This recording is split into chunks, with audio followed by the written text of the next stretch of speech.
for my very first video tutorial, I'll be sharing with you guys some basic Arabic words and greetings. So this is Misty with you, and just for your info, I'm currently based in Dubai and I've been here for like 12 years. So yeah, I have experience dealing with Arabic people of different nationalities, be they from GCC or from, let's say, Lebanon, Syria, and of course, alam natin, iba-ibang dialects nila, but they understand each other well. So, turuan ko kayo ng mga basic words and phrases na magagamit nyo sa pagdidil sa kanila if you're planning to work in the Middle East, or if you're planning to go on tour, in case mag-open ang mga borders for tourists, or if you're just a language enthusiast. So without further ado, let's start the lesson. First greeting, you say hello. Hello in Arabic is marhaba. Marhaba. And as a reply, ang sagutin nyo sa marhaba, marhabten. Marhabten. Marhabten. Oh, before I forget, ang pinaka-common Arabic greetings, since sila ay mga Muslims, is Salam Alaikum. Salam Alaikum.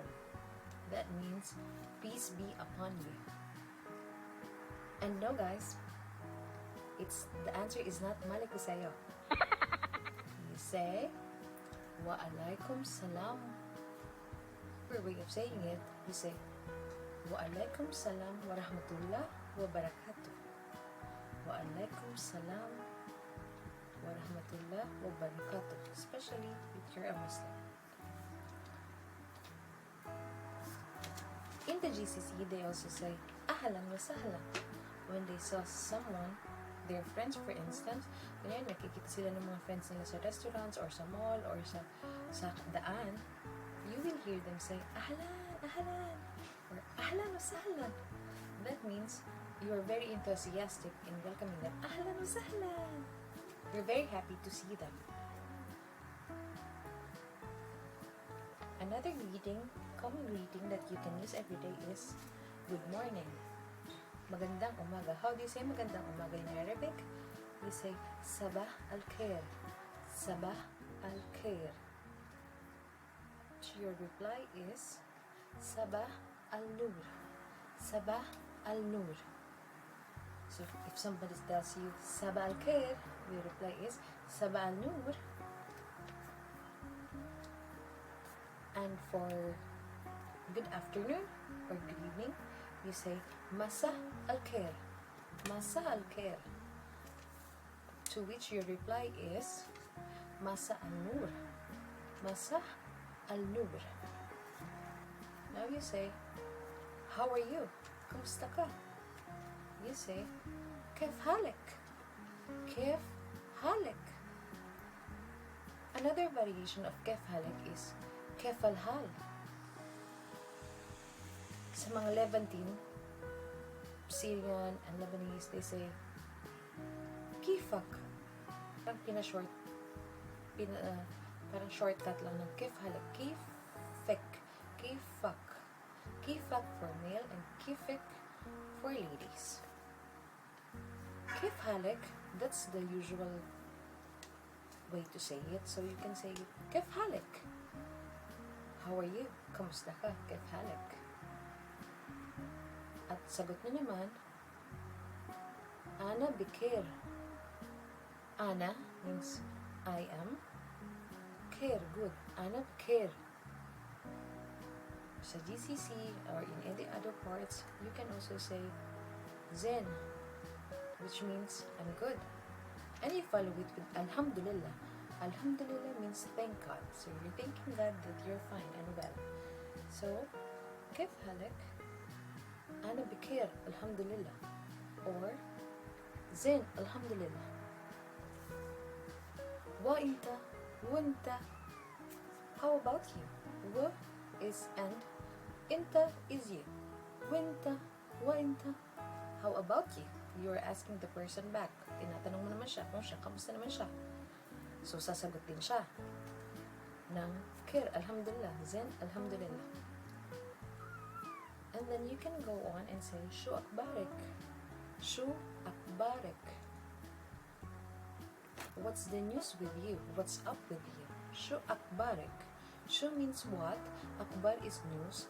When you put ik, akbarik means with you. Shu akbarik. You want to say no, you say la. And if you want to say yes, you say na'am. Na'am. Or another form is aywa. So if, let's say I ask you, Inta zin? Are you fine? You say, aywa, alhamdulillah, ana khair, ana zin, alhamdulillah. If you want to introduce yourself, you can say, Ana Teresa. I am Teresa. Or you can also say, Ismi Teresa. My name is Teresa. So I can say, if I want to introduce myself formally, I can say, Marhaba, Ismi Teresa. Shu ismik? So that is, hello, I am Teresa. What's your name? The three most commonly used phrase is Alhamdulillah, or word is Alhamdulillah. Alhamdulillah means thank God or thank Allah. Inshallah is commonly used to show hope and trust to Allah. So if you are like praying for something or hoping or wishing for something to happen, you say Inshallah. So Inshallah, the pandemic will stop soon, or Inshallah we find the vaccine or the cure to the virus soon. Inshallah. And if you're giving compliments to your colleagues or to a person, you try to always follow your compliment with the MashaAllah. MashaAllah. This means parang hindi mo, parang when you find something pleasing to your eyes, parang hindi pera bate, parang ganun sa kanila yun. MashaAllah, MashaAllah. When you see something, beautiful things or beautiful people, you say MashaAllah, MashaAllah. Parang sa bata sa Pinas, no? Pag nakakakita tayo ng very cute ng mga bata, and we say pera usog, or parang ganyan, we say MashaAllah. That's the counterpart in Arabic. So some more common words that you should know and learn is Ana. Ana is me, or I. Ana. Inta means you. Inta, or inti, they say for the ladies. This, hada or hadi. This, hada, wu hadi. Here, hina. There, hinak. So there you have it. I don't want to overwhelm you guys with Arabic words today. This is our first lesson. There'll be more. There are more things to learn. So learn with me and enjoy the journey to the Arabic world with me. And just some tips for you guys para matuto kayo ng mag-bis. First of all, you have to be interested. Marami akong kakilala that they've been here in the UAE or in Saudi or in Bahrain, anywhere Arabic, na hindi sila marunong mag-Arabic. Why? Because they're not interested. If you're interested and you're really enthusiastic to learn the language, you can learn. And just as a tip for you to learn quickly, Number 1, you have to practice. Don't be ashamed. Huwag kayo mahiya guys kung mali ang pronunciation ninyo or pagtawanan kayo.